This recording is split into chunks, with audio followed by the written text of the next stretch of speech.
dan mengamuk. Dalam mengamuk tu pun saya teruskanlah baca.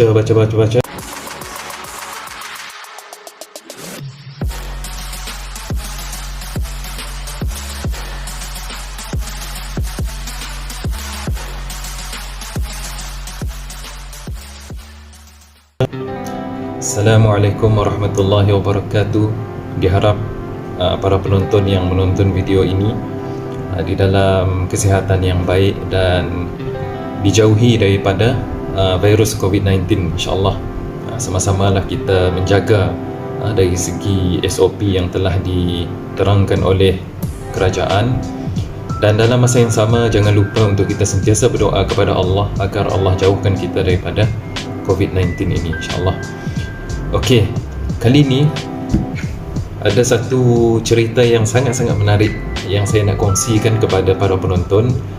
Dia sambungan daripada kisah tentang pengalaman saya mengajar di penempatan saudara baru.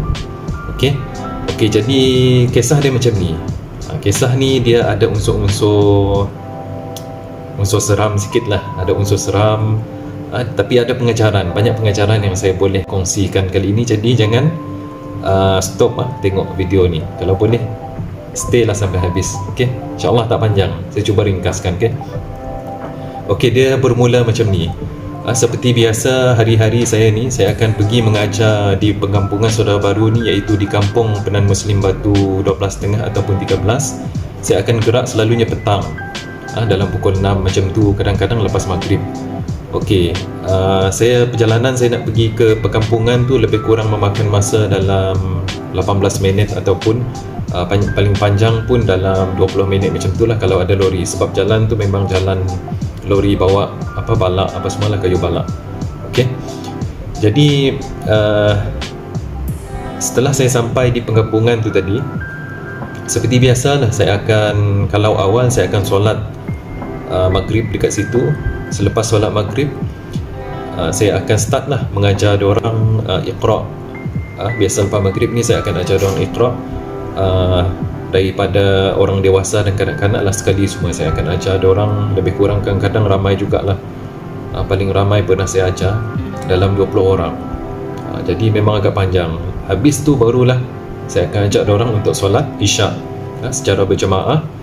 Lepas solat Isyak tu saya akan share dengan diorang tentang hukum hakam, tentang ibadah, tentang akidah, tentang sirah ataupun akhlak.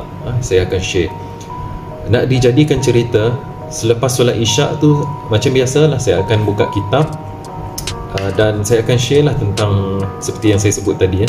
Tengah saya share tu tadi, tengah saya kongsikan kat diorang kongsian tu tadi, tiba-tiba datang seorang budak, datang ke dewan tempat kami sembahyang tu tadi, dewan serbaguna lah yang baru siap. Okey, dia datang. Lepas tu dia beritahu ada orang tengah kena gangguan. Saya pun pelik, gangguan apa pula ni? Sebab saya fikir saya nak habiskan saya punya pengajian, perkongsian dekat diorang saudara baru tadi. Tapi yang budak tu beritahu diorang tak boleh nak buat apa, memang ada gangguan yang teruk. Jadilah saya pergi dekat budak tu, tanya gangguan apa tu dek sebenarnya. Jadi dia beritahu dengan saya ada orang kena rasuk sebenarnya. Saya ingatkan gangguan ada orang kacau apa ke. Rupa-rupanya ada gangguan gangguan makhluk halus. Okey. Jadi diringkaskan cerita, saya tutup saya punya kitab yang pengajian saya tadi.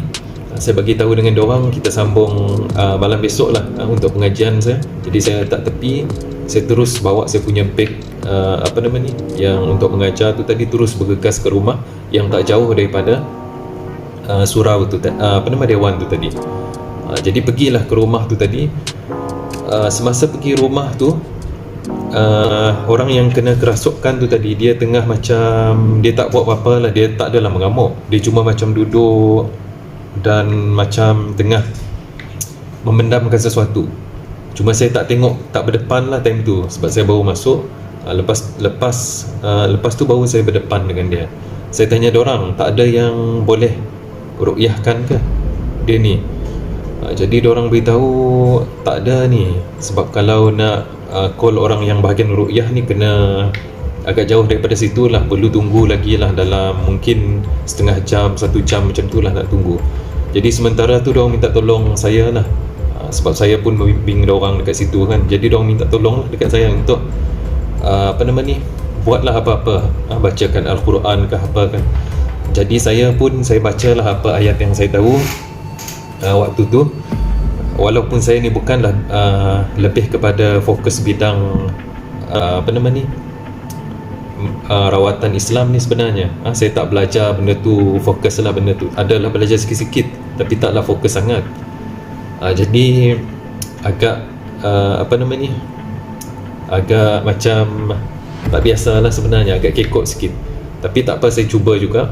Saya bacakan ayat-ayat Al-Quran dekat orang adik yang terkena gangguan ni tadi. Adik ni dalam umur dia lebih kurang 20-an macam tu lah, lebih kurang 20-an macam tu.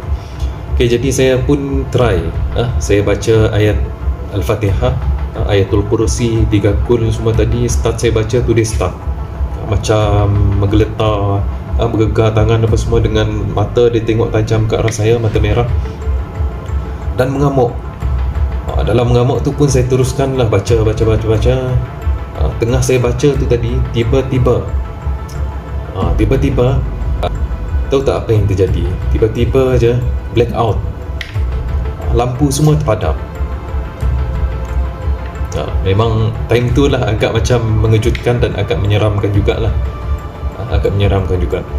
Jadi tiba-tiba terpadam satu kampung tu, terpadam. Tapi untuk pengetahuan semua, sebenarnya kampung tu dia ada yang guna generator dan ada yang guna elektrik pun sambung menyambung lah. Cuma agak mengejutkan lah, tiba-tiba terpadam. Jadi lepas tu memang lampu tak menyala lah. Jadi yang kena rasuk ni tadi, kena gangguan ni tadi, dia lari. Saya pun tak tahu dia lari pergi mana time tu.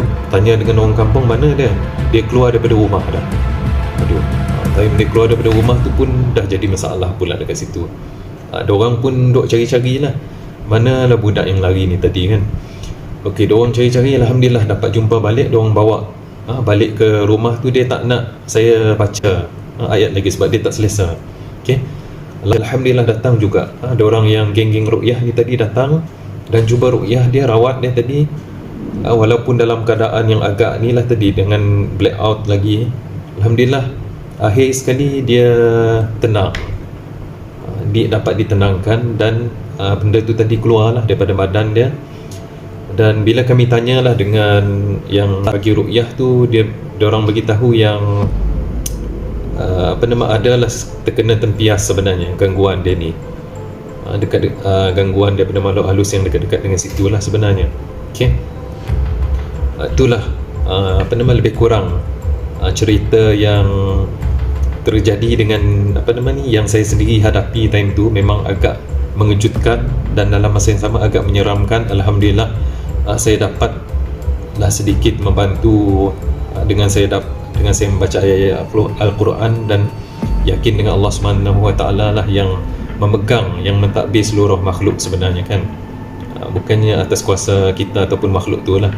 Okey, tu cerita yang saya nak kongsi lah dekat tuan-tuan dan puan-puan. Mungkin seram ataupun tak tu terpulang, tapi yang paling penting kita ambil pengajaran kan. Apa pengajaran yang saya boleh kongsikan kepada semua? Yang pertama sekali adalah jangan sesekali kita ni suka menyendiri. Sebab budak ni dia sebelum dia terkena tu dia macam menyendiri, duduk dalam bilik, tak nak bercampur dengan orang. Last dia kena gangguan tu, mungkin dia ada masalah lain. Ditambah dengan dia menyendiri tu, makhluk tu kacau. Okey, yang kedua pula adalah dengan kita ni rajin menjaga kebersihan. Maksudnya kebersihan luaran dan dalaman lah, kita kena jaga. Sebab benda tu suka dengan yang kotor kan. Okey, yang seterusnya pula, yang ketiga, kita kena dekatkan diri kita ni, hubungan kita dengan Allah Subhanahu Wa Taala. InsyaAllah walaupun kita ni dalam masalah, walaupun kita ni menyendiri sekalipun, tetapi hubungan kita dengan Allah ni kuat insyaAllah. Benda-benda yang tak baik ni susah untuk mengganggu kita lah insyaAllah. Sekiranya hubungan kita dengan Allah tu rapat. Okey, dan yang terakhir, yang keempat, jangan sesekali mensyirikkan Allah Subhanahu Wa Taala. Apabila terjadi perkara-perkara yang macam ni, jangan sesekali kita panggil bomoh untuk mengubati, merawat kita. Kalau boleh kita cubalah selesaikan sendiri, berdoa dengan Allah SWT. Selain daripada itu, kita pergilah kepada orang yang lebih pakar tentang rawatan-rawatan Islam ni, ru'yah apa semua lah. Cuba. Itu je lah yang saya nak kongsi pada kali ini. Harap bermanfaat lah dekat semua yang menonton. Kalau rasa menarik, boleh share dengan kawan-kawan, dan jangan lupa subscribe saya punya channel dan like saya punya video. InsyaAllah banyak lagi sharing-sharing perkongsian yang baik yang saya akan kongsikan lah kepada semua, insyaAllah. Okay. Assalamualaikum warahmatullahi wabarakatuh.